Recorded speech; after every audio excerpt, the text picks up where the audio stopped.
This is my own Starfield story. It was completely dynamic and unplanned. Bethesda games have an unparalleled quality of randomness to them, where the player ends up finding their own unique misadventures along the path. The chaotic concoction of planned mechanics being met with entirely randomized encounters. This is just one of them. Venturing in my ship through the Alpha Centauri system, I stumbled upon the lone planet of Gagarin. Seemingly inconsequential, but as you'll soon see, a global scan of a planet doesn't paint an accurate picture. After being checked for contraband, something I've been known to harbour in the past, I made my landing in a clearing of rocky hills. It was dark. The brazen wind indicated that the night sky would soon fill up with rain clouds. A storm was brewing, and I needed to find that outpost before conditions worsened. It seems that even the local wildlife knew this to be true, as I spotted a strange creature hovering in the sky. I'd never seen a beast like that before, and one can only take so many risks on the road, before becoming wiser and giving a ferocious predator a wide berth to pass me by. But before the fauna could get me, it was apparent that the planet's surface wouldn't be entirely tame either. The storm was worsening. Luckily I could see signs of humanity. 2 large structures stood tall, perhaps having finished being constructed recently. I found an empty bed, and some provisions lying on the concrete. I wonder how many people were stationed out in this inhospitable hellhole. I continued making my way towards the outpost, lightning now flashing in the distance as the sky turned black. I ran up over this hill, and that's when I saw it. A grand mining operation sprawling over this area of stubborn terrain. I couldn't see much from here, but as the rain splashed around me and the thunder continued to roar, the small pockets of yellow light glowing in the darkened mist looked good enough to me. I approached one of the company's employees. She immediately gestured to the swarming aliens littering the sky,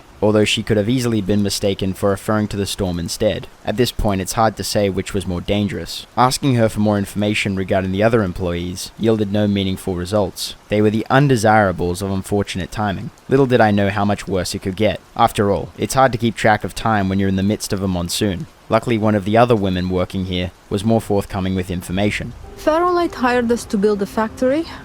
They're expanding their operation.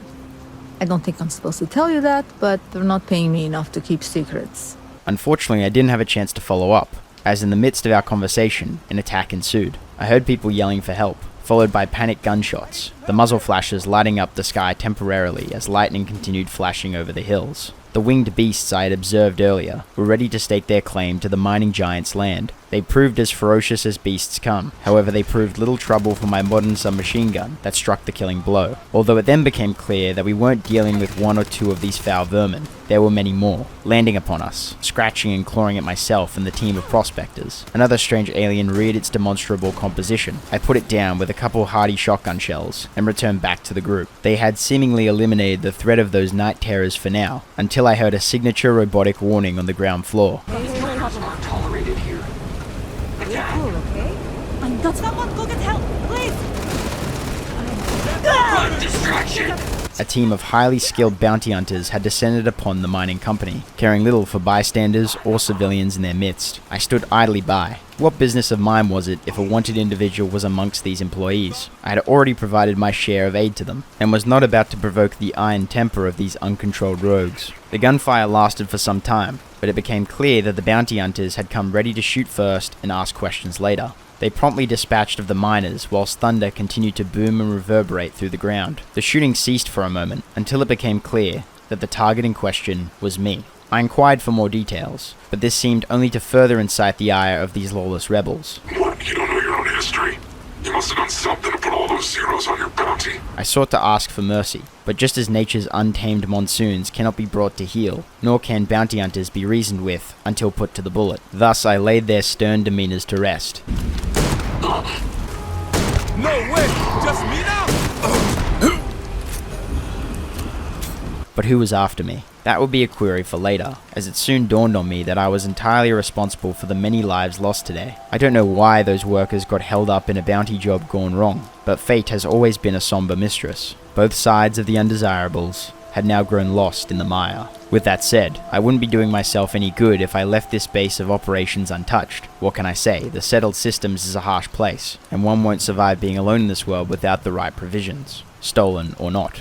I soon greeted this planet farewell, breathing a sigh of relief that I could drain the water from my boots without having to worry about a 7mm pointed at my head, or the swooping attacks of those winged monsters. I was off that wet rock, and immediately set my sights on somewhere warmer, far from the flooding I had just waded through. Voss matched the target description, and I proceeded to land, greeted by dusty orange terrain, the sun evaporating any remaining remnants of my previous adventure. I was met with some workers, who needed to convince their friend to return. I offered them the help they needed, and proceeded to make my way to his last known location. The terrain was barren, and the heat proved a formidable foe. I approached this stranger's home, my attention quickly becoming occupied by something of great value. Regardless, I spoke with the man and he agreed to return to his friends. I've always been the persuasive type, devilishly charming in some instances, and endlessly pervasive in others. I may have helped these people, but I'm definitely not the hero this story called for. A spacesuit like this will fit nicely into my collection. Hopefully he'll find another explanation for this empty mannequin stand when he inevitably returns. I was interrupted. A large ship,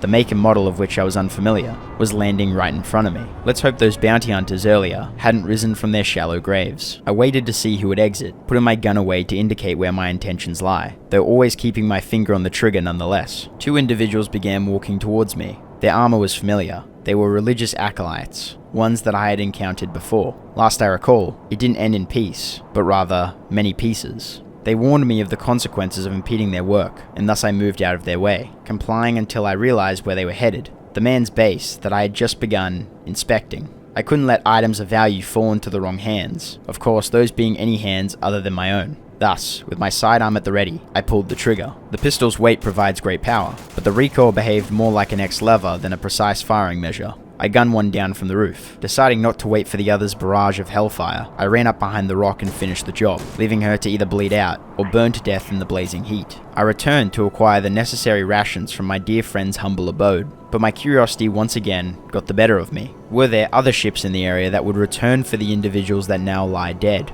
buried beneath ash? My radar had picked up a strange reading nearby, and I wasn't about to leave any loose ends, not after last time. I followed the signal source, until it appeared beneath a sandy slope, a ship with the same infamous colors as the previous. I approached with caution, hoping to take my time and scout the area. I could see more religious zealots patrolling outside. There were significantly more of them than I had anticipated, but I wasn't about to leave such company unmet. Zooming in with my rifle, I took a deep breath, and then fired the first shots. I caught them off guard, but they soon returned fire with a litany of energy weapons. I injured another with one shot, but then missed the next. As he desperately dragged himself behind his compatriot, I approached with a parting gift. It seemed this staggering gazelle had run out of time, and now I would enter the belly of the beast. On board, I heard sirens sounding off. Opening the first door, I fired on another zealot. Despite the warning shots from outside, he was clearly taken off guard. An ally of his proceeded to reinforce the entrance, and so I unleashed the unwavering power of a grenade. Their bodies hit the wall, though one more would be required to end this gentleman once and for all.